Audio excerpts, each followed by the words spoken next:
Hallo, ich bin herzlich willkommen bei Isaac auf Deutsch, wo ich versuche, meine Meinung zu äußern, gleichzeitig Deutsch zu lernen. Heute spreche ich über Diana Ross's 1984er Album Swept Away.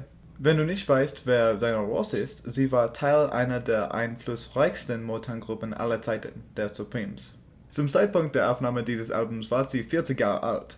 Sie sieht und klingt spektakulär für 40. Die Lieder selbst auf dem Album sind für mich eher ein Hit oder Miss. Wie Performer finde ich die Hälfte der Lieder großartig und die andere Hälfte irgendwie scheiße.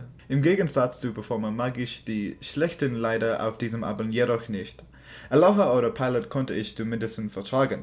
Ich werde gewalttätig, wenn ich Rescue Me höre. Ich würde die gute Hälfte dieses Albums als eine der besten bezeichnen, die ich von diesem Genre gehört habe. Ein Mix aus Diana Ross's beeindruckendem Gesang und großartigen 80er Instrumentals machen die guten Lieder dieses Albums so richtig poppig.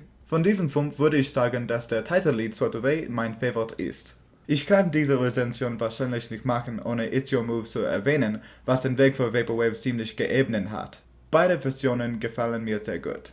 Die schlechtere Hälfte dieses Albums ist seltsam zu beschreiben. Touch by Touch hat zu 100% in einem Rainforest Café gespielt. Rescue Me erinnert mich an einen Goodwill an einem Mittwochnachmittag. Nobody Makes Me Crazy, Like You Do, lässt mich an eine wirklich schlechte Halloween-Party denken. Es erinnert mich auch irgendwie an ein wirklich lahmes Tiny Tim-Lied.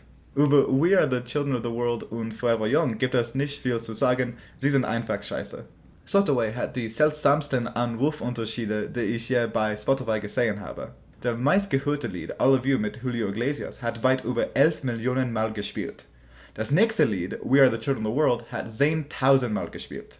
Das mag daran liegen, dass dieser Track von All of You auch hauptsächlich auf 4 Alben von Julio Iglesias zu finden ist.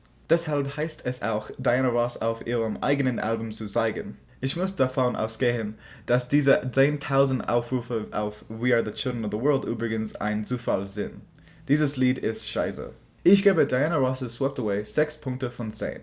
Es ist sehr schwer, dieses Album zu beziffern. Aus diesem 40-minütigen durchschnittlichen Album könnte man ein spektakulär 20-minütige EP machen. Vielen Dank, dass du dich wieder angesehen hast. Möchtest du mein Deutsch korrigieren und deine Meinung mitteilen? Kommentieren unten. Bis zum nächsten Mal. Tschüss.